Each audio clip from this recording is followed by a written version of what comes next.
Hello there. Thank you for your attention. I would like to introduce to you a website that I've been working on called IndianResidentialSchools.com. I decided to design this website in order to centralize all the online information regarding the residential schools that were located in Canada and the United States. Each school has its own stories.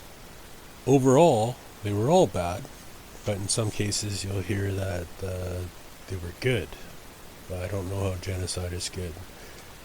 Anyways, I'd like to bring a lot of attention to a lot of people, in particular the children that were found in unmarked graves at these schools.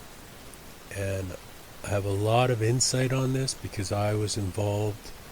I wasn't involved, I was more like a support person for my family because my uncles were involved in the two judicial events that happened on the West Coast here. The first and only class action lawsuit with the Indian residential schools versus the government was here in the West Coast anyway, like British Columbia. One of my uncles, there was 8 defendants in there, or I shouldn't say defendants, well there was 8 plaintiffs in there, and one of them was my uncle, and they all came from the same area as far as I know.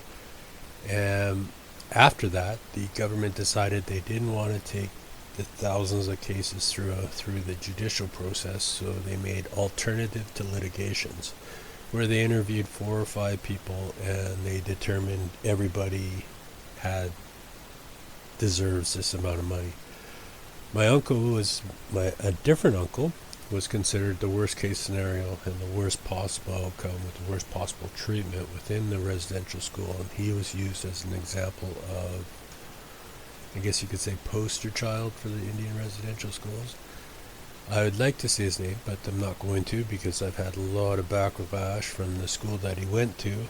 Natives were saying that he lied and that, but they went home every night. They didn't have to live in the building. So it was quite the different perspectives in many different schools.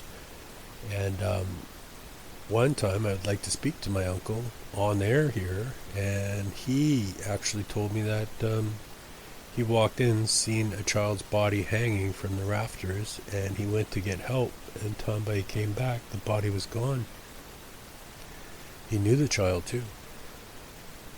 Anyway, there's lots and lots of stories that will blow your mind, and from what I gather online, there's hundreds of stories that are equally as disturbing throughout Canada and the United States.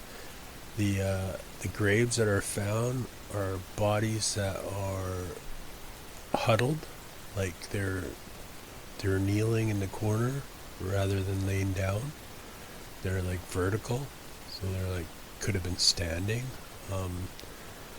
It's scary. A lot of people say that there hasn't been anybody exhumed yet, which is false.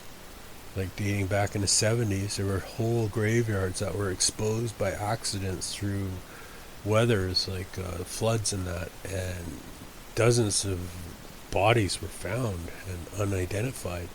And there has been bodies returned back to their home because there were these unmarked graves that were exhumed and hasn't been brought to attention of people.